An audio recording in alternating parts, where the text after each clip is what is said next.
You are tweaking an app which is already in production. You are implementing code that allows a user to delete his or her data.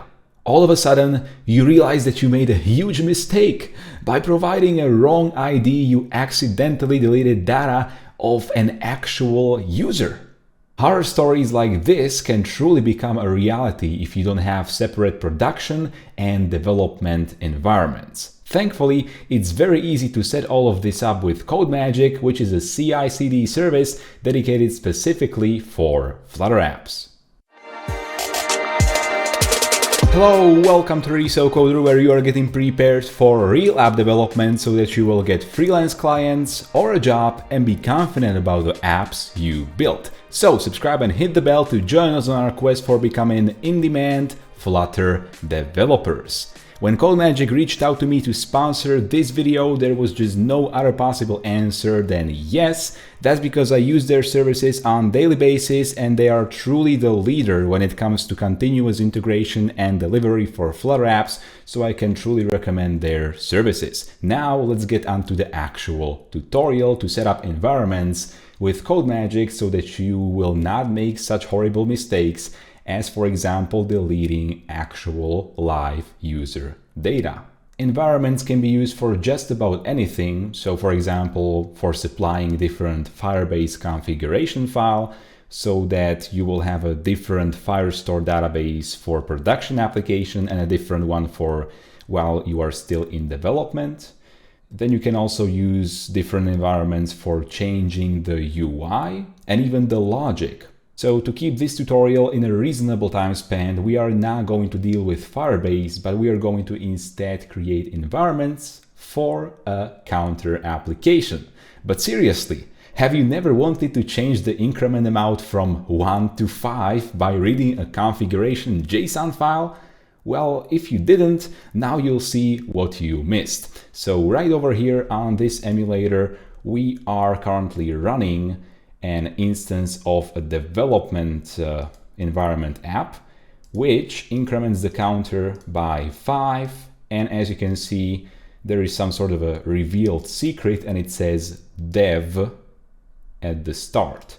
Then we can also install an app which will be for the production environment, or actually running in the production environment. So I'm just going to open up a folder on the side here and I will drag the actual production application, and once it's installed and I launch it, you will see that it's not blue but instead it's red.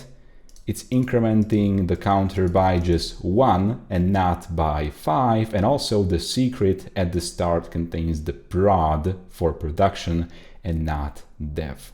So this is the kind of app we are going to build. Again, the scope of this tutorial will be limited, but you can apply all of this knowledge to whatever apps you are building.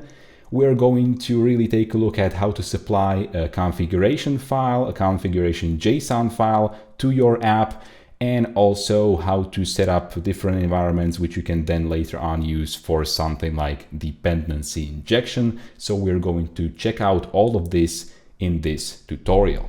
And be sure to check out the written tutorial from the link in the description on resocoder.com, where you can also find all of the code written in this video and overall go through all of the content of this tutorial at your own pace. And also there are going to be some links in there which I'm going to mention in this video to some official documentation pages. Before we can set up the CI/CD pipeline and also the GitHub repository so that we will have a master branch and also a dev branch and all of that stuff, we first have to build out an actual Flutter project which will have a support for multiple environments. And also notice that I am talking about environments and not flavors. Although environments are very close to flavors, flavors can change some native configuration, like for example an icon of the app, whereas an environment cannot do that. Once you know how to set up environments though, which you are going to learn in this tutorial, setting up flavors is very easy. It's just only a natural next step. So if you want to learn how to set up flavors after watching this tutorial, there are links to some nice articles in the written tutorial.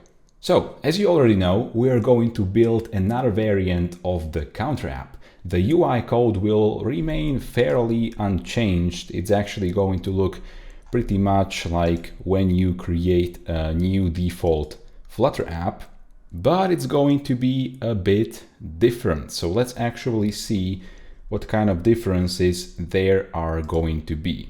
I'm not going to type this code out by hand. I'm instead just going to copy it from the written tutorial, so feel free to do the same thing. Once I have it copied, then I paste it over here. There are going to be some errors because we are still not depending on provider. We have not yet added it to pubspec YAML, and we also don't have any config reader file. We're going to get to that later. But basically, what are the changes from the default counter app, which we all know and love so much, right? Well, the changes are, of course, that we have to dynamically change, or semi-dynamically, only upon the different environment, which is only once per build. So this environment will not change midway through running the app, but regardless of that, we are sort of dynamically changing the color of the app bar. So basically the primary color of our app. So that's why we are using a provider to get the color and put it as a primary swatch here. And then we are incrementing by an amount which we get from a config reader. And also, lastly, we have additional text widget here in the column, which will print out the secret key, as you can see in the finished app. You will see how to get all of this config reader set up, and also how are we going to exactly provide the color with a provider in just a bit. Let's for now focus on creating the configuration JSON file, which will be read by this very config reader. As you know, files present in the project are perfect for providing non-dynamic configuration. Basically, they're read-only configuration files. And this can range from an increment amount for a counter app, as we are doing here, to, for example, passing around a Firebase config. The problem with configuration files is that we do not really want to check them into source control, because all kinds of people can have access to our Git repository. For example, even if it's private, there can be some contractors who you hire, and they are going to have access to the repository, and you don't necessarily want to expose your secret private keys, which are used for various services which are mission critical, to a third-party contractor. So that's why it's good to add the config files into your project only at build time, which can be done nicely with Codemagic. Still, we want to be able to develop the app locally, and also we of course need to create that configuration file at first locally, because we need to put some meaningful data in there. So let's first create the appconfig.json file even on our machine. We are going to put it under a new folder, which will be in the root of the project, called config. And inside of there, we're going to create a new file, appconfig.json. And this file will contain simply two configuration fields. The first one will be increment amount, which will be equal to 5 when it comes to development environment, and then this will be equal to just 1 in production environment. And the next key will be some sort of a secret key, just to prove the point that you do not want to really expose this configuration JSON to third-party contractors or whoever there might be. So let's create a secret key, and this will be equal to some random string basically, which I'm going to copy from the written tutorial. So now we have this kind of app config.json file. And of course, we do not want to check it into source control once we initialize the Git repository. So let's do the setup even right now. We're going to go to git ignore, which is present in every Flutter project by default. And we are going to add a secret ignore. So we're going to ignore everything which is under /config. Okay, and now once we initialize Git in this project, this config file and thus also the app config.json will not be checked into source control, into the Git repository, but it's still going to be present on the machine. So for example, if this were a Firebase config file, we would still be able to develop the app locally and debug it on our emulator right here with the development environment Firebase on Firestore, but it would not be checked into source control, which is precisely what we want. Later on in this tutorial, we are going to put this app config.json file into Codemagic so that it will create this file for us just before the app is built into an APK or an IPA file for iOS or even for the web. Lastly, we need to make sure that this app config.json file is present as an asset in our app, because that's how we can access it and read data from it. So to add it as an asset, we are going to go to pubspec YAML, and here just follow the regular process of adding assets. So we're going to add the whole config folder as an asset.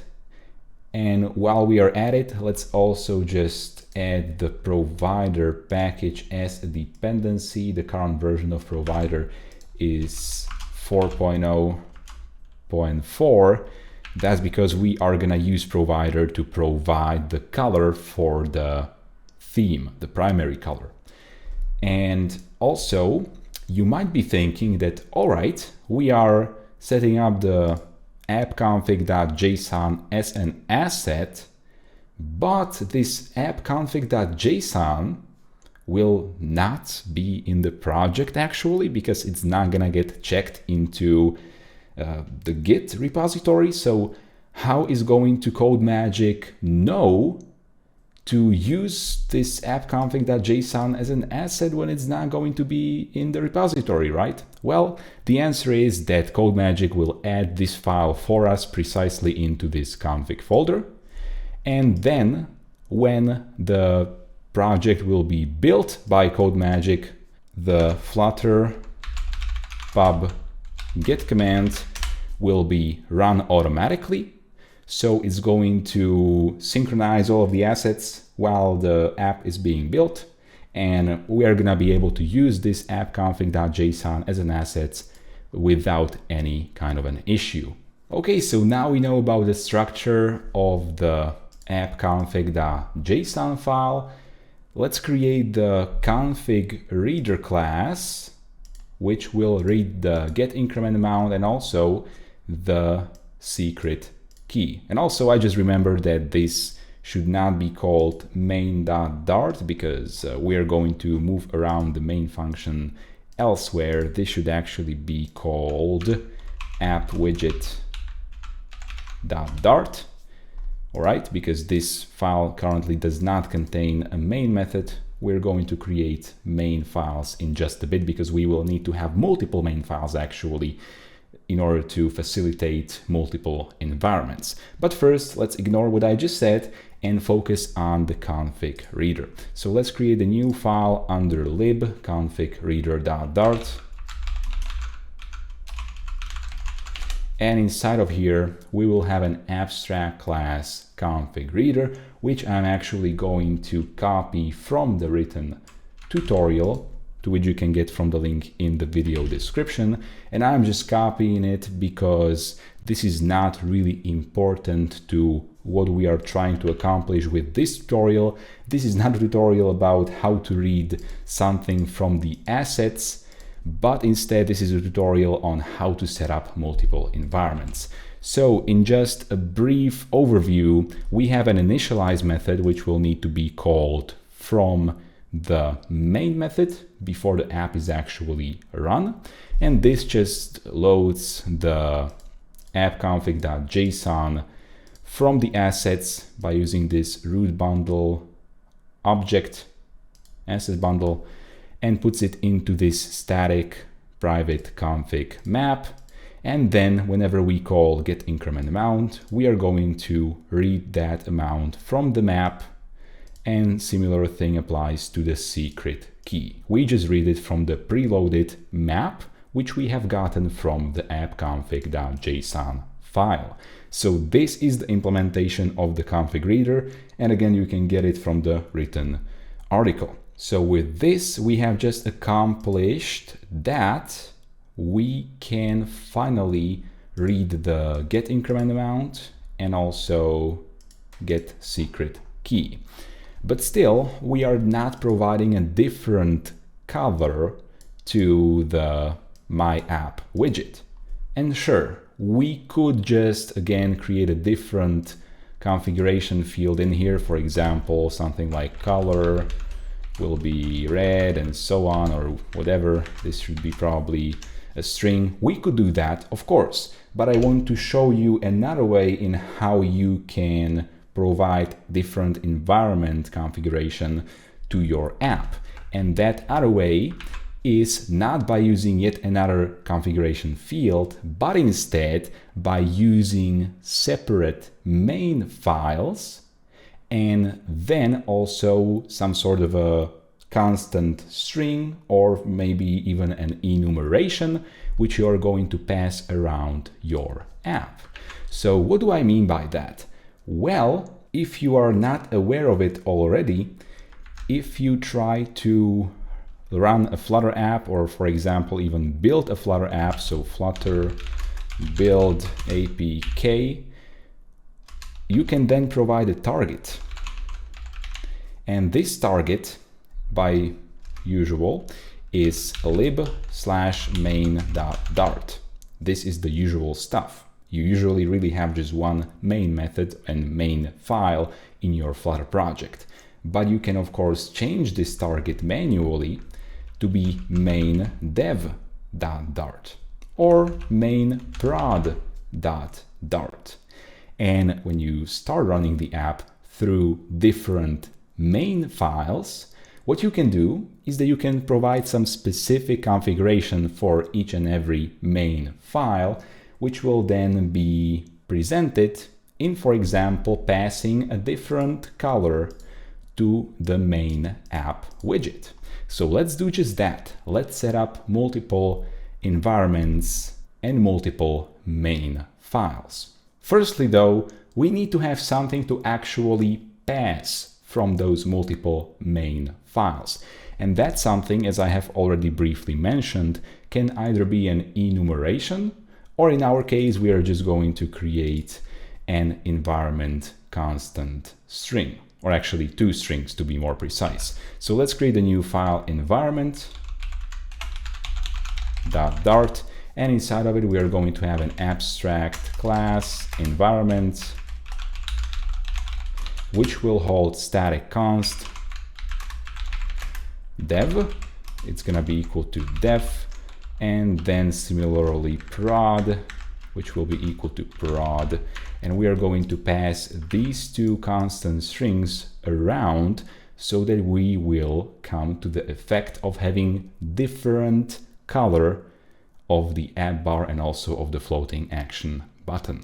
So now, once we have this environment abstract class, we can create two main files. So main dev.dart. Let's also create main prod.dart. And while we are at it, we are going to also create main common.dart. That's because we do not want to repeat ourselves, and there is actually going to be a lot of common functionality in between the dev and production files. Let's first create a main method.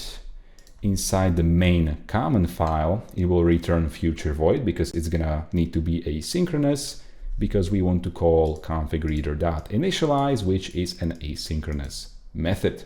So inside main common, because of this reason, we are going to have a function returning future void, which will be called main common, just to differentiate that this is not an actual entry point, because the entry points will be in the environment specific dev and prod main files. Main common is not really an entry point. It will accept a string containing the environment constant, so env, for example. It's going to be async, and we are going to leave the implementation blank for now. We're going to come to this later. Let's just for now see what we can do inside, for example, the main dev file. So the implementation will be really simple. Let's actually copy main common, and it's not going to accept the environment string, and it's just going to be called main. So this is pretty standard main method. You are used to seeing this from all of your Flutter apps. Of course, this is really an asynchronous function, but that's fine. That's a perfectly valid main method nevertheless. What we want to do here is only one thing. We want to call, of course, await, and then call main common. And this is why we have created two files, because from the main dev.dart we want to pass in environment.dev to the main common method. And now we can just copy all of the content of this file, go to main.prod, and from here the only change will be that we are going to pass in environment.prod.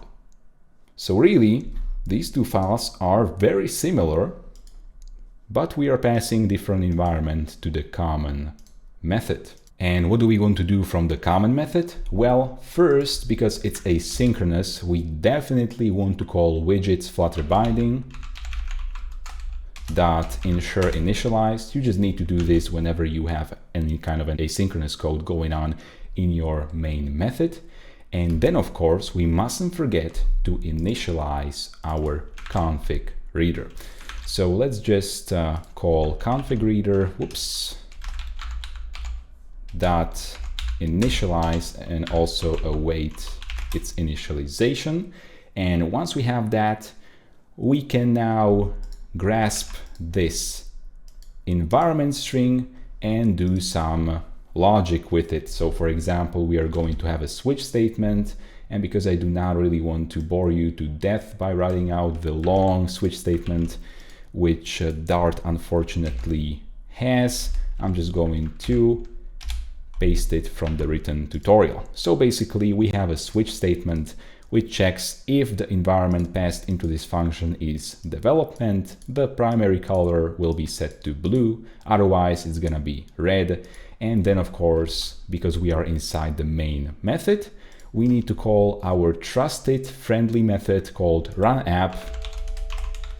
And runApp, as you know, takes in any sort of a widget. Usually this is just some sort of a my app, which comes from the app widget.dart, which we have created at the beginning of this tutorial.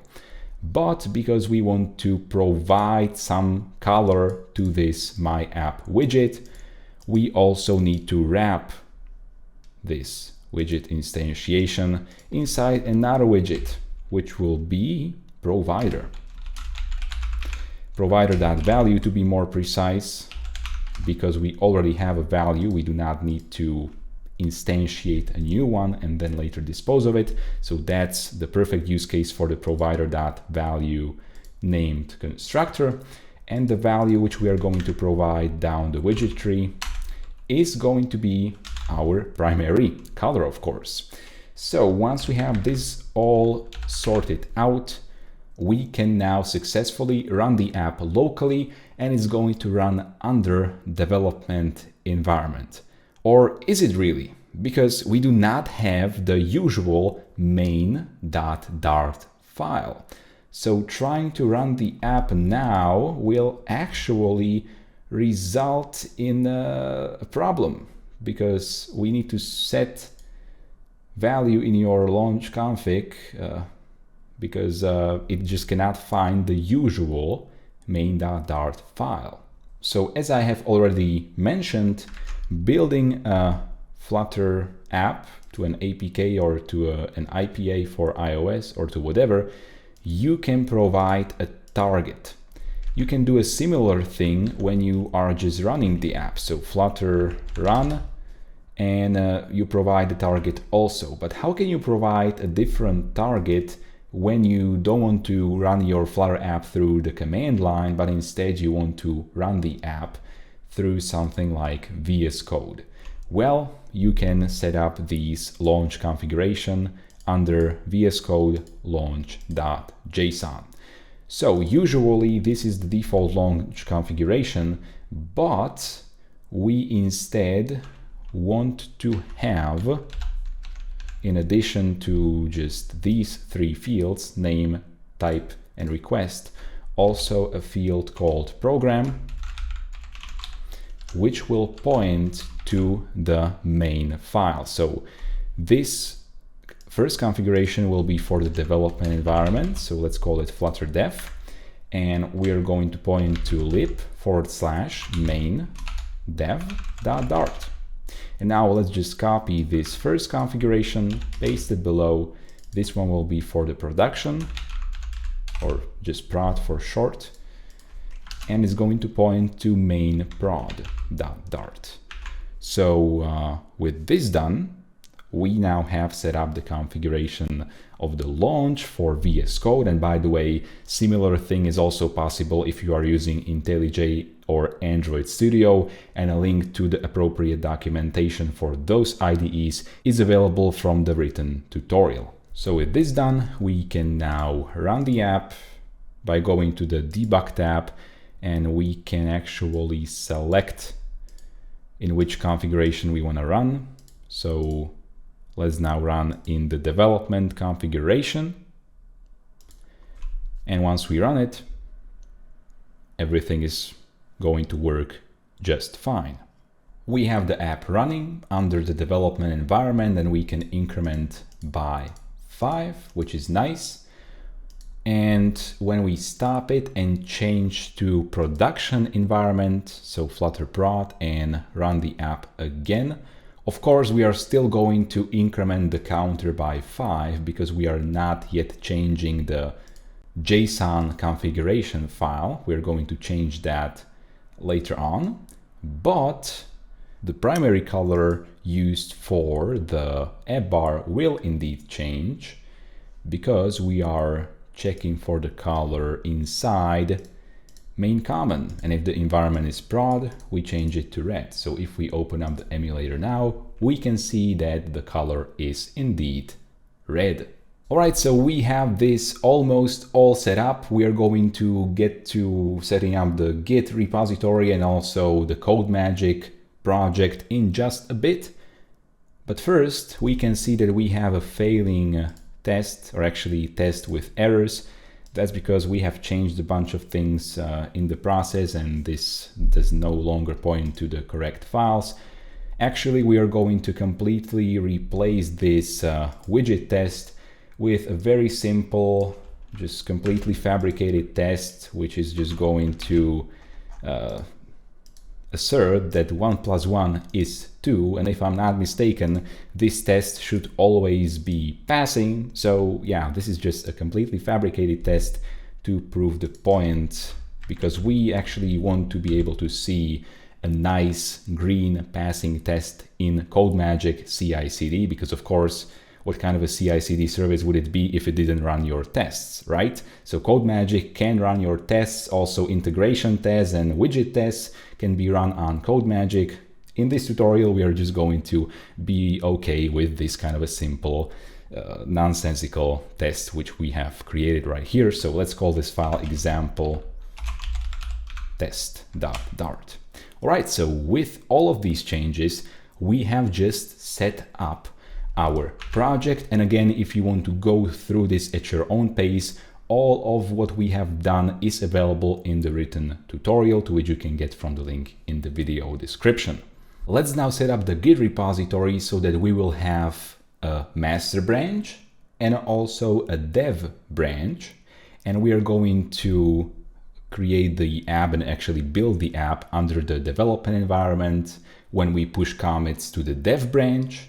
And we are going to build the app with production environment whenever we push commits to the master branch. So first up, let's initialize the repository locally. So we're going to run git init. Once we have it all initialized, we can run git add and add all of them. So git add dot. And now we're going to commit our first commit. So git commit. The message will be initial commit. And let's hit enter. All right, so everything was nicely committed. We are currently inside the branch master. And by the way, I am using git bash on Windows. So if you are on Linux or you are using Mac OS or a default command line with Windows, you will see different things, but hopefully all of this process will be pretty similar for you as well. So now we have this repository all nicely set up locally. And by the way, now you can see, hopefully also on YouTube, that this config folder and this app.config.json file is a bit more gray than all of the other folders. It's a bit less visible. That's because it's inside git ignore, so this file did not get added to the Git repository, which is definitely nice. Now that we have this local repository, we also want to set up a remote repository. Codemagic works really nicely with GitHub, Bitbucket, and also with GitLab.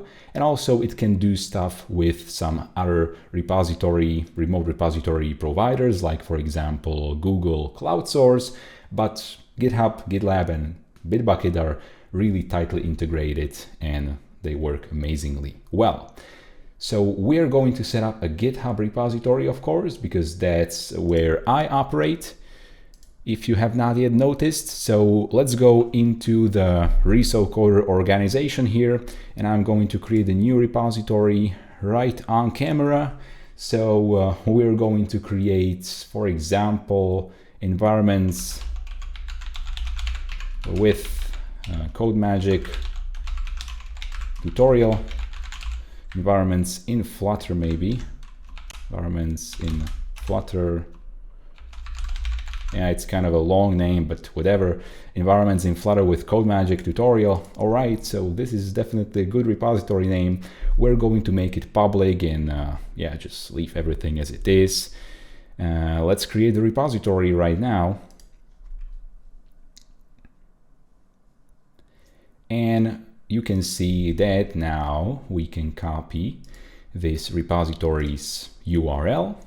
And let's get back to VS Code, and we are going to add this remote repository as a remote. So git remote, add origin, and just paste this URL in here. We've just added origin, and because there are no branches currently in this repo, it's completely blank and empty, we need to use the upstream option whenever we want to push a branch which is not yet present in the repo. So git push upstream origin, and the branch to which we want to push is master. All right, once that's done and we come back to our browser here and refresh it, we should see that we have some stuff in the repository, which is good to see. All right, But you know that we don't want to have just the master branch, we also definitely want to have a dev branch, because while the master branch will build apps with Codemagic under the production environment, the dev branch will build APKs and IPAs and all of that under the development environment. So let's check out the new branch. And by the way, you can also do all of this with the Visual Studio nice UI way of creating new branches and all of that, but I'm just using this terminal because I want this to be applicable to even users who are on IntelliJ or Android Studio. So I'm doing it for you. I hope you appreciate it. All right, so let's write git checkout B for branching out the new branch, dev. So now we have switched to a new branch dev, and we can write git push, again upstream origin dev.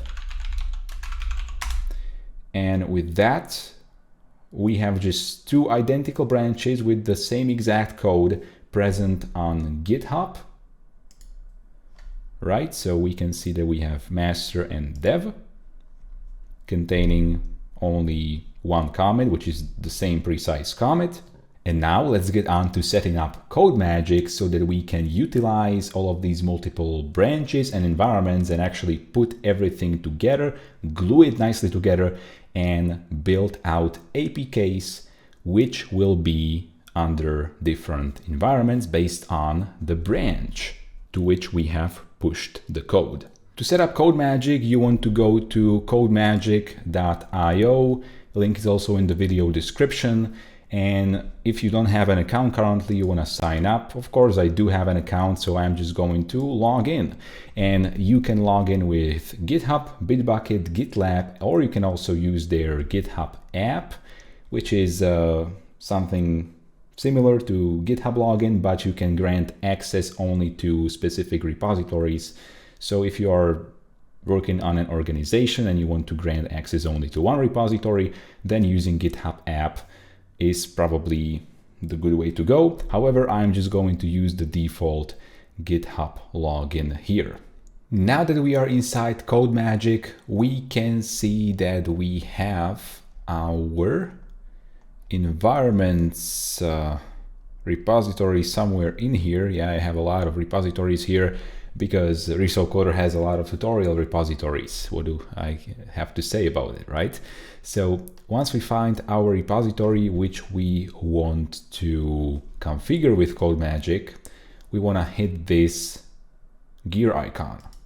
And by the way, if you are using a repository which is under an organization which you do not own, you might need to request permissions from the owners of the GitHub organization, and there is a link on how to do that in the written tutorial. Let's first set up the development workflow, which will build the application files under the development environment. So first up, we want to configure build triggers.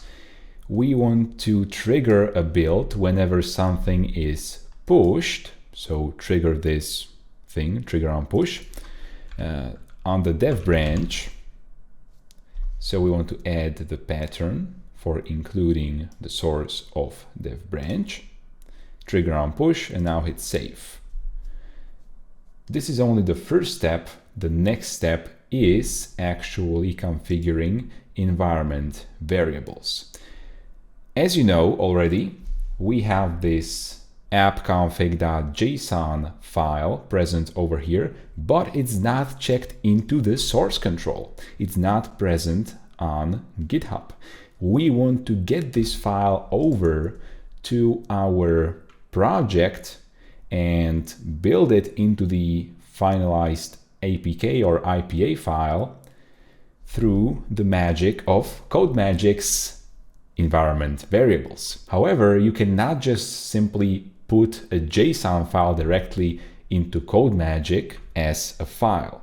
Before you can put the contents of the file to Codemagic, you have to create a base 64 string so that it doesn't contain any white spaces and any of that. You have to convert this file into base 64, and only then you can add it as an environment variable right over here. We're going to call our variable app_config, and the variable value will be, as I have already mentioned, the app_config.json converted to base 64 string. I'm using git bash on Windows, so what I have to do is say base 64 and then navigate to config app_config.json. Running this command with git bash will provide me with this base 64 string, which I can copy. So this is the process on git bash with Windows. But if you are using macOS and Linux, don't despair, because there are all of the steps which you have to take for your respective platform outlined in the written tutorial. Regardless of which platform you are currently running on, just copy this base 64 string and now go to Codemagic, and we can paste it as an environment variable, and also make sure to check this secure so that it's going to be encrypted and nobody will be able to deconstruct this environment variable except for when the build is actually running. Now it's safe. This environment variable is not useful by itself. What we need to do is that we need to get this variable, convert it again from base 64 to just a regular string, and then output that string to that app_config.json file into the config directory. The way we can do it is with a custom pre-build script. And to configure a pre-build script, you want to scroll down. Here when it says build, you want to click on this plus icon above it, and here you can configure post test script, and also what we are interested in, the pre-build script. First up, we want to create the config directory if it does not yet exist. And most likely it's not going to exist yet because it's not in the GitHub repository after all. So the way we can create it is of course with the mkdir, so make directory command, and this p option will make sure that if it is already present there, we're now going to just overwrite it with an empty directory. That would be kind of a bad thing to do. So make sure to, just to be safe, include this p option here. And I'm actually going to zoom in a bit more. Hopefully you can see it properly on YouTube. If you cannot see it properly, all of this script and all of that is available from the written tutorial anyway, so you can just grab it from there. So mkdir p option. And now we want to create a config directory, but we cannot just create something like config because like we do not want to put it into the home folder of the build machine. That's silly. We want to put it into the folder where our project files are located, right? And this is simple because on my machine currently that is located under the D disk, ResoCoder, Codemagic projects, environments with Codemagic tutorial. This is the path to the project root. But how can we get this path, which in this case is D, ResoCoder, Codemagic projects, on the build machine on Codemagic? Well, that's when you can use predefined variables which Codemagic provides for you.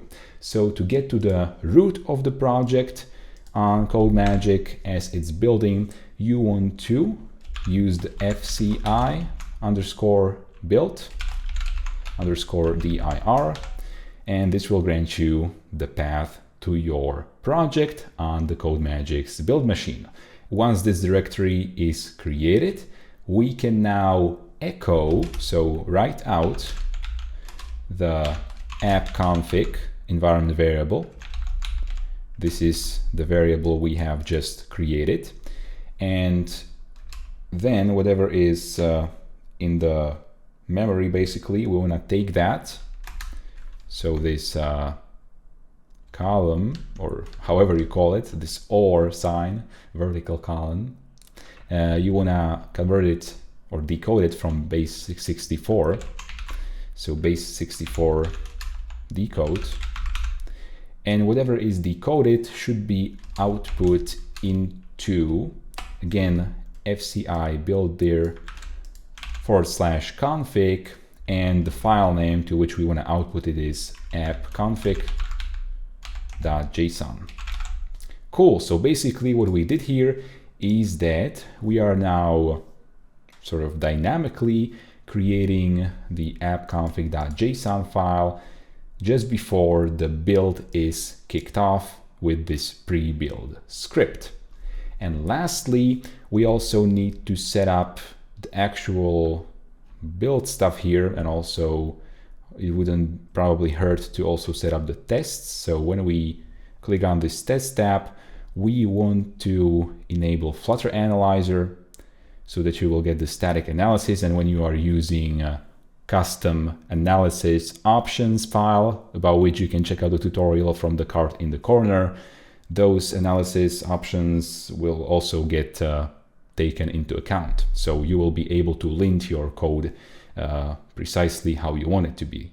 And then also make sure to enable Flutter test, because you are not going to be able to test without it. And of course, you can also enable Flutter driver tests. We're now going to do that right now. So make sure to always save everything. And then let's go to the build tab, and we are going to limit building only for Android. That's because I do not want to just sit around here for too long, because, you know, every build takes a few minutes. So you definitely, I definitely do not want to sit here for longer than I need to while recording this tutorial. And we are going to leave the mode at debug. Lastly, these build arguments are very important, because this is where we can specify the target file, or just short is the T option. And this is going to be lib. And since we are currently setting up the development workflow, we want to target main_dev.dart. So this is the file which should be run at the start of the app. Once we save this, we have just successfully prepared our workflow. So let's scroll all the way up, and we are going to start our first build. Once we hit this, we can select a branch. Currently, this workflow is called only a default workflow. We are going to rename it to development workflow in just a bit, but that's not an issue. We're going to select the dev branch. So, you know, you want to build out your dev workflow on the dev branch, and the production workflow will be triggered by the master branch. Of course, we are going to also trigger it automatically whenever we push some new code to the repository, but the first build has to be actually started manually. But only the first build, the subsequent builds will be able to run automatically. All right, so we have our app nicely built with Codemagic. And what's unfortunate is that I have forgot to save the testing configuration right here in testing. So I forgot to save that. So even though I enabled Flutter test and Flutter Analyzer, I did not hit the save button. So what happened is that those tests did not run. But anyway, we have just some freaking blank tests over there, so it doesn't matter really much. But anyway, when I come back here, you can see that we now have the artifacts built, because we were building only for Android. We have only the APK files, but as I said, you can build for iOS, web, and even Mac OS and all of that. So now when we download this APK, actually there are two of them, but they are both identical. So we can download either this debug one or whatever. We want to save the file somewhere.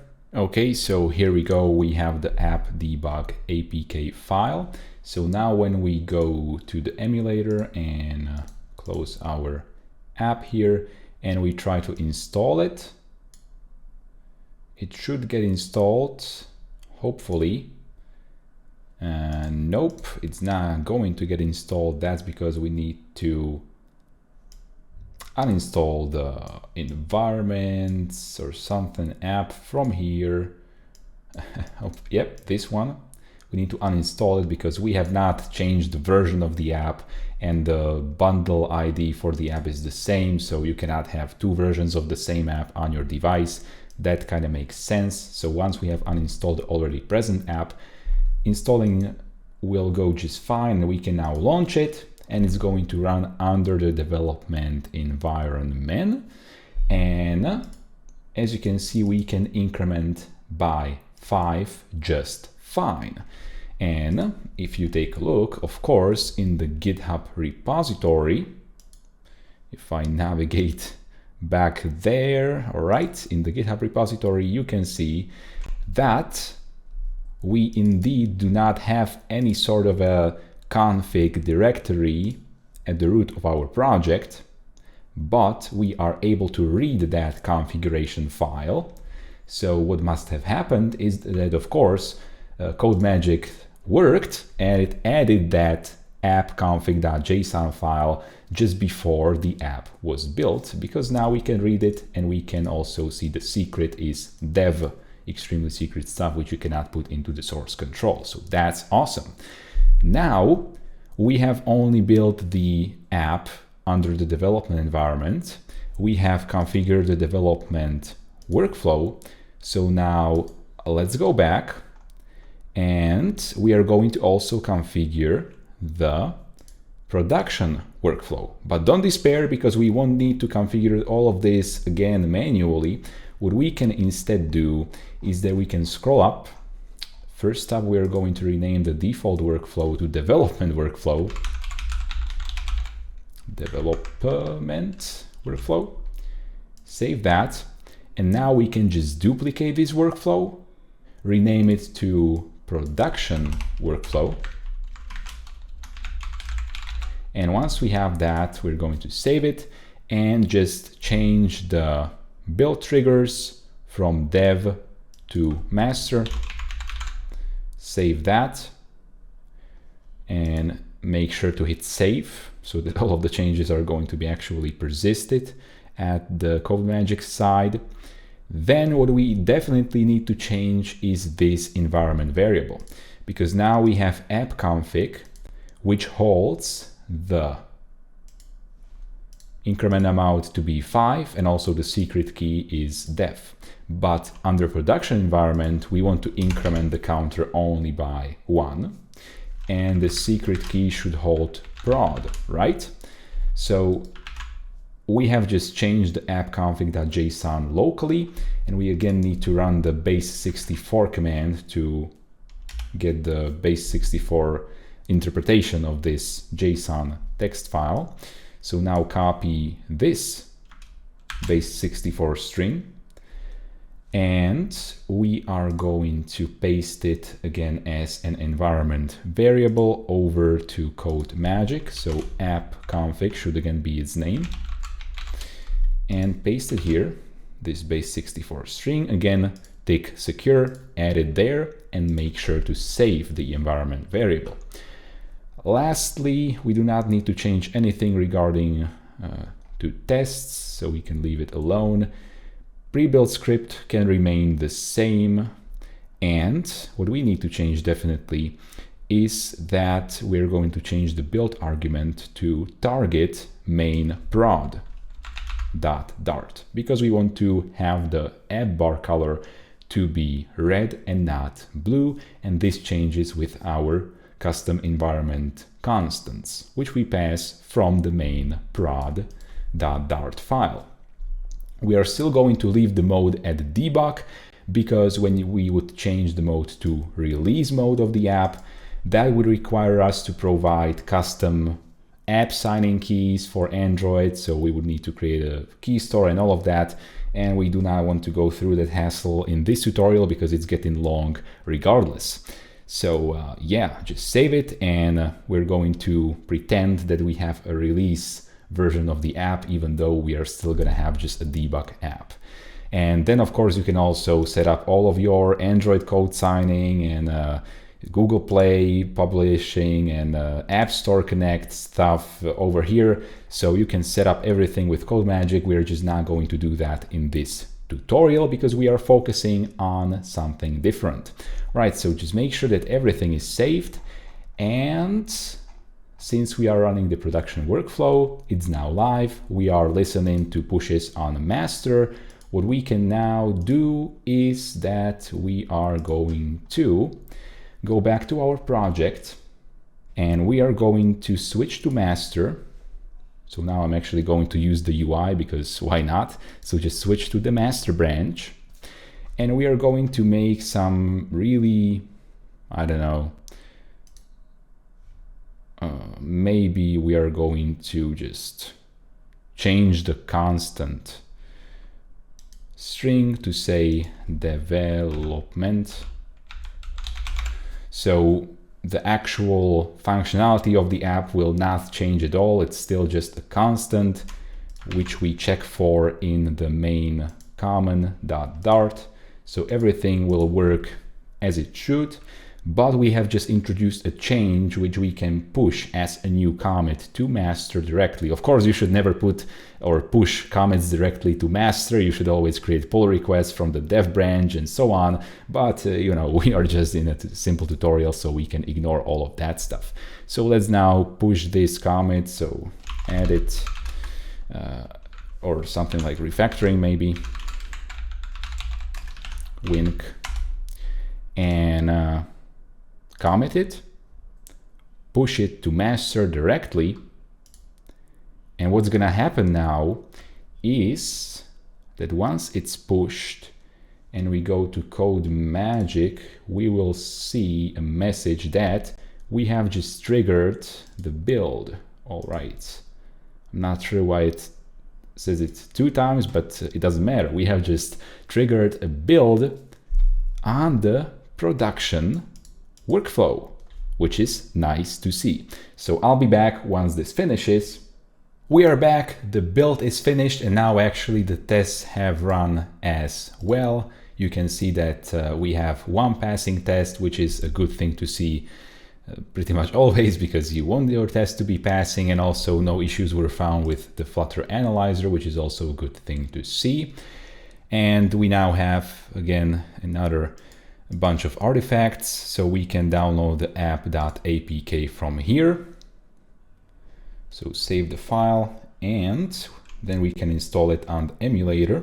And by the way, downloading the APK files directly from this Codemagic website is not the only way in which you can get the APK files to your device. You can also use Codemagic's own app called Testmagic, and also you can set up Codemagic to work nicely with Firebase app distribution so that you can distribute your apps to testers very easily. And there is a link to how to set all of this up in the written tutorial. But anyway, we now have this app.apk file, which we can now install onto our emulator.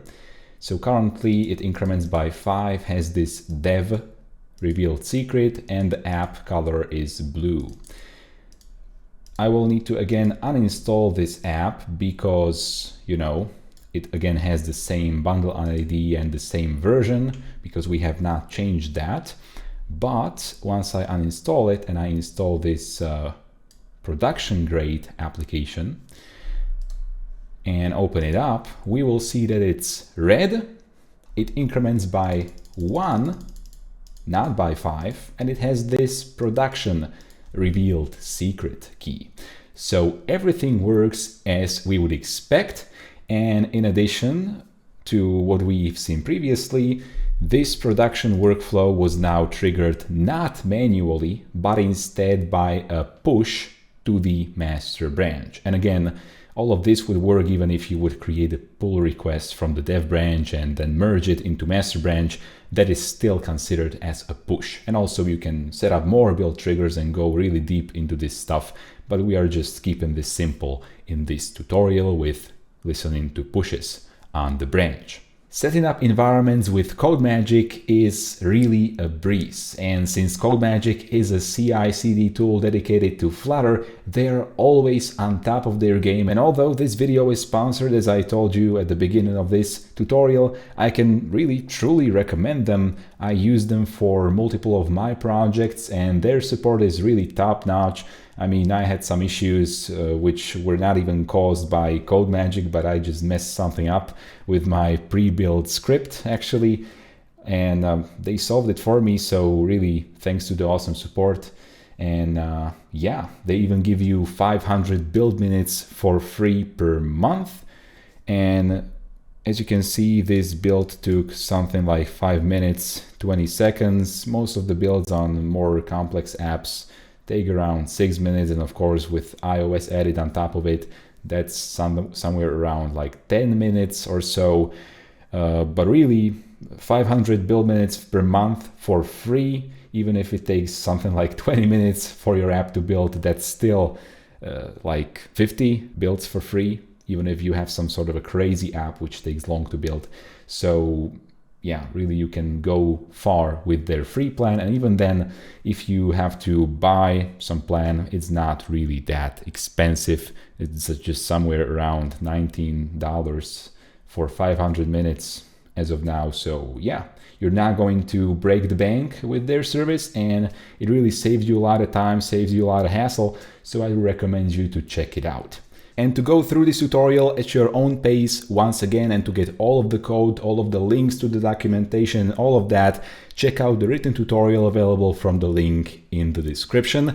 And if you are serious about becoming a great Flutter developer who can build real apps for clients or at a job, go to flutter.education, link is also in the video description, to get the top curated Flutter news and resources aimed at improving your app development career. Over there you can also subscribe to my mailing list to get the best Flutter resources delivered weekly right into your inbox. And if you don't want to miss more tutorials like this, and also tutorials where we build out real actual production grade Flutter apps, be sure to subscribe to this channel and also join Notification Squad by hitting the bell button to make sure you grow your Flutter skills, because here on ResoCoder I am determined to provide you with the best tutorials and resources so that you will become an in-demand Flutter developer. If this video helped you with setting up your CI/CD pipeline, together with understanding how to create multiple environments for your app, and also to understand the benefits of having multiple environments for your Flutter apps, give this video a like and also share it with other developers who are surely going to find it beneficial too. Leave a comment if you have anything to say, and see you in the next video.